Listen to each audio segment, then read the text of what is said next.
Assalamualaikum warahmatullahi wabarakatuh. Di video kali ini kita akan belajar mengenai mengidentifikasi unsur-unsur berita. Fenomena Citayam Fashion Week di kawasan Dukuh Atas, Jakarta Pusat kian hari kian ramai menarik perhatian warga, terlebih saat akhir pekan. Saudara, hidup tak selamanya menemui jalan buntu. Contohnya adalah Nisa Sri Wahyuni yang akhir-akhir ini viral di media sosial. Ia baru saja menyelesaikan program beasiswa S2-nya di Imperial College London, Inggris, dan kini bekerja sebagai konsultan vaksinasi COVID-19 di Lembaga Kesehatan Dunia atau WHO.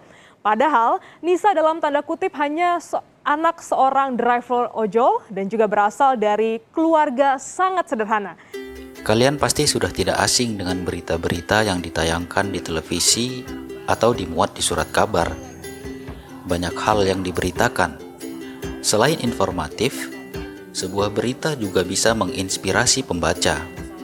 Tentu saja inspirasi yang baik. Kamu akan memahami berita secara jelas apabila memahami isi berita tersebut. Biasanya, isi berita mengandung unsur-unsur penting, yaitu apa yang diberitakan, siapa saja yang terlibat, kapan peristiwa tersebut terjadi, mengapa peristiwa tersebut terjadi, dan di mana peristiwa itu terjadi. Di dalam berita pun terdapat urutan kronologis kejadiannya. Pengertian teks berita. Teks berita merupakan teks yang berisi tentang segala yang terjadi di dunia yang ditulis di media cetak, disiarkan di radio, ditayangkan di televisi, atau diunggah di situs. Berita berisi fakta, tetapi tidak semua fakta diangkat menjadi berita. Unsur-unsur berita. Unsur-unsur berita yaitu apa, siapa, di mana, kapan, mengapa, dan bagaimana. Unsur-unsur tersebut digunakan untuk membuat suatu berita atau melaporkan suatu peristiwa. Secara rinci dijelaskan sebagai berikut. Apa berita yang hendak disampaikan? Siapa yang menjadi objek yang diberitakan? Di mana peristiwa atau fakta yang diberitakan itu terjadi? Kapan peristiwa tersebut terjadi? Mengapa peristiwa itu terjadi? Dan bagaimana peristiwa itu terjadi? Ringkasan dan penyimpulan berita. Setiap hari, kita selalu mendengarkan informasi baik elektronik maupun non-elektronik. Kita harus selektif dalam memilih informasi yang kita dengar. Merangkum adalah meringkas sebuah berita dalam bentuk pokok-pokok berita saja. Untuk mendaftar hal-hal pokok, diperlukan pemahaman dan pengetahuan tentang berita yang akan diringkas. Kegiatan merangkum diperlukan untuk mempermudah dalam memahami suatu berita dan mengantarkan kita pada hal-hal yang dianggap penting saja, sehingga hemat waktu. Di bawah ini ada beberapa cara atau langkah yang dapat dilakukan untuk membuat rangkuman berita. Yang pertama, mendengarkan berita dengan saksama.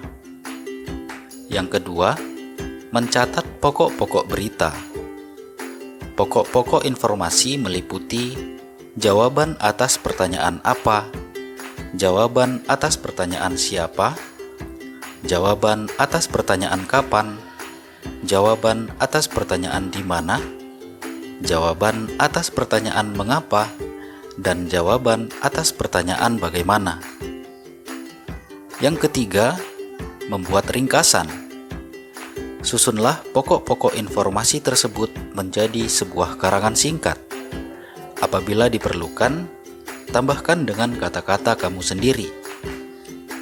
Agar lebih memahami materi ini, silahkan kalian kerjakan latihan berikut. Nah, sementara itu di informasi selanjutnya tentang infrastruktur, kita ketahui bahwa minimnya infrastruktur ini tidak menyurutkan semangat siswa untuk menuntut ilmu. Ya, di Mandailing, Natal, Sumatera Utara, anak sekolah melintasi anak sungai dan juga bebatuan terjal untuk bisa menimba ilmu. Butuh perjuangan bagi anak sekolah di Mandailing, Natal, Sumatera Utara agar bisa sampai ke sekolah. Mereka harus melintasi anak sungai dan bebatuan terjal. Merlin, salah satu siswa sekolah menengah pertama 7 Panyabungan 1 Atap, harus berangkat pukul 6 pagi agar tidak telat ke sekolah. Jarak antara rumah dan sekolah mencapai 7 km. Tidak hanya Merlin, sebagian siswa yang menuntut ilmu di Sekolah Dasar Negeri 109 Siobon juga melakukan hal yang sama setiap pagi. Berangkat jam berapa dari rumah tadi? Jam 6, Pak. Kenapa berangkat cepat kali? Jauh dari rumah ke sekolah, Pak. Berapa jauh rupanya dari rumah ke sekolah? 2 jam, Pak. 2 jam. Pernah terlambat? Pernah. Oke, kalau misalnya hujan, terus banjir, gimana jalannya? Susah? Susah, Pak.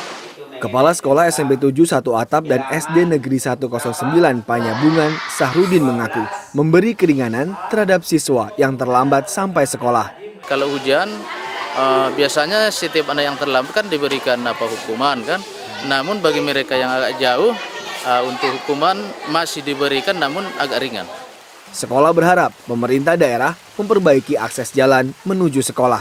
Idris Tanjung, Mandailing, Natal. Setelah itu, silakan jawablah pertanyaan-pertanyaan berikut ini berdasarkan video berita yang sudah kalian dengar ya. Demikian untuk video kali ini. Semoga bermanfaat. Terima kasih.